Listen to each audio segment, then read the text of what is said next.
मैं उनको हार्दिक अभिनंदन कहती हूँ। मेरा थोड़ा गला खराब है, आप लोग झेल लीजिएगा मेरे को थोड़ी देर। सबसे पहले तो मैं ये फेडरेशन बनाया जिन्होंने इसका नींव रखा है, जो इस सोच को रखी है, इकबाल सर, साजन गुप्ता सर और जो प्रांतीय पदाधिकारी हैं उनको मैं एकदम दिल से धन्यवाद कहना चाहूंगी। क्योंकि हमारा जो हड़ताल हुआ था पहले बीजेपी गवर्नमेंट में, तो हमने जो अनुभव किया था उसके बाद मुझे हड़ताल में जाने की इच्छा ही खत्म हो गई थी। मुझे लगता था कि घर में रहो, ड्यूटी करो और जो सैलरी मिल रहा है वो मिलने दो। और जो भी संगठन में आज तक हम जो हड़तालों में गए हैं, सारे जो डिपार्टमेंट वाले हैं उनको कुछ ना कुछ मिला। लेकिन मुझे ऐसे लगता है कि छत्तीसगढ़ शासन में सिर्फ एक स्वास्थ्य का जो कैडर है, विभाग है, उसके बारे में शासन कुछ सोची ही नहीं। स्वास्थ्य विभाग में इतनी सारी वेतन विसंगतियां हैं, इतनी सारी प्रॉब्लम है, पता नहीं उनका ध्यान इस ओर गया कि नहीं, या उन तक ये बात को सही तरीके से पहले पहुंचाया नहीं गया। जो भी फेडरेशन बना था उनके जो पदाधिकारी थे, ये मुझे नहीं पता इस बारे में। लेकिन मैं बस इतना ही कहना चाहूंगी कि कोई भी चाहे देश या सरकार होती है, उसकी सबसे बड़ी मतलब कहना चाहिए इम्पोर्टेंट चीज होती है अपने सरकार या देश की सुरक्षा, प्रदेश की और स्वास्थ्य। तो प्रदेश की सुरक्षा तो उन्होंने सोचा, और स्वास्थ्य के बारे में जो आज हम यहाँ पे बैठे हुए हैं, मेरे मन में एक सवाल आता है कि यहाँ तक हम स्वास्थ्य कर्मचारी आके बैठे हुए हों, चाहे वो सिस्टर हो, चाहे वो आरक्षक हो। और सबसे बड़ी बात, छत्तीसगढ़ शासन बनने के बाद पहली बार मुझे लगता है कि हमारे जो सीनियर डॉक्टर्स हैं वो कभी हड़ताल में नहीं आए थे। मतलब वो जिस फेडरेशन जो बना है उसमें जो मांग रखी गई है, उनको लगा होगा कि तभी तो वो आए हैं, उनको भी प्रॉब्लम थी। क्योंकि स्वास्थ्य विभाग में जो भी काम करते हैं वो बहुत सेंसिटिव होते हैं। उन्हें लगता है कि हमारा प्रोफेशन ऐसा है तो हम मरीजों के लिए ही ज्यादा सोचते हैं। लेकिन हमारी इसी कमजोरी को हमारी सरकार ने, हमारे जो बैठे हुए पदाधिकारी या नेतागण है, इस कमजोरी को ना उन्होंने कमजोरी को उन्होंने हमारा वो समझ लिया। कहना चाहिए उन्होंने इसको ध्यान नहीं दिया। तो ऐसी है, ये लोग हड़ताल वगैरह करते नहीं है, ये तो मान जाते हैं। लेकिन जिस तरह परिवार में एक मुखिया होता है, उसके 4 बच्चे होते हैं, तो आप अगर 4 बच्चों में किसी 3 बच्चे को कुछ दोगे और एक बच्चे के साथ नाइंसाफी होगी, तो बच्चा कितनी देर तक उस चीज को बर्दाश्त करेगा? 1 साल, 2 साल, 3 साल, 4 साल। लेकिन पहली बार ऐसा हुआ, मुझे बहुत खुशी होती है हड़ताल में आके कि पहली बार स्वास्थ्य विभाग के जो कर्मचारी सब एकजुट होकर जागे हैं। और ये एकजुटता बनाए रखनी चाहिए।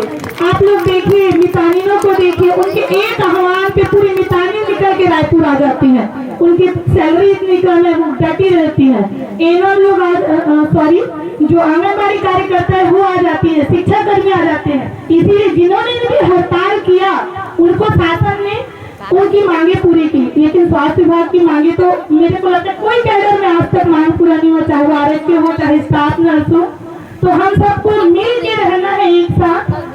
और मुझे ऐसा लगता है हम यहाँ पे आज बैठे हैं 12 दिन से अनिश्चितकालीन हड़ताल में, तो इसमें हमारी कोई गलती नहीं है। आप लोगों को लग रहा होगा हम आए हैं बैठे, मुझे एक पल नहीं लगता कि हमारी गलती है। ये शासन, छत्तीसगढ़ शासन की नाकामयाबी है कि उन्होंने इतनी जरूरी सेवाओं को समझा नहीं, उसकी वैल्यू नहीं समझी और हमें ला के यहाँ पे बैठा दिया।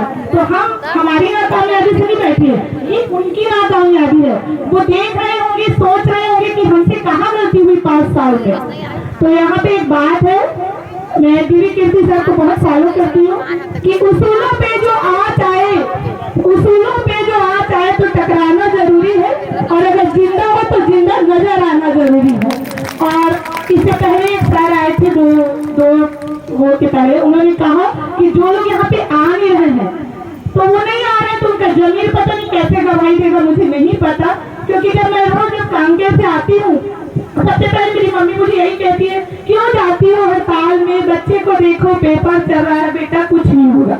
तो मैं यही बोलती हूँ, हो चाहे मत हो, लेकिन मैं जाऊंगी वहाँ पे, और मैं आती हूँ, फिर अप डाउन करती हूँ, जाती हूँ। तो एक ही चीज है कि मरी हुई मछली जो होती है वो हमेशा ना धारा के साथ चलती है, और हम सब यहाँ बैठे हैं तो हम धारा के विपरीत चल रहे हैं, इसका मतलब कि हम सही हैं। तो डरने की कोई जरूरत नहीं। आप लोगों को हेल्थ फेडरेशन हमारे साथ है, और किया गया इस शासन के द्वारा।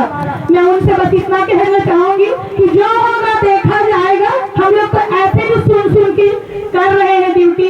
एक मितानी का इतना पावर होता है। मैं लेबर वार्ड में ड्यूटी कर रही हूँ 15 साल से। एक मितानी जो 8वीं या 10वीं पढ़ के ड्यूटी करके आती है, वो हमें ऐसे चुटकी दिखा के बात करती है, कलेक्टर को फोन करती है। लेकिन हम जहाँ ड्यूटी कर रहे हैं फील्ड में या फिर जिला अस्पतालों में, हमारी खुद की जो स्टाफ है उसमें यूनिटी नहीं है। हमारे डॉक्टर हमारा साथ नहीं दे रहे थे।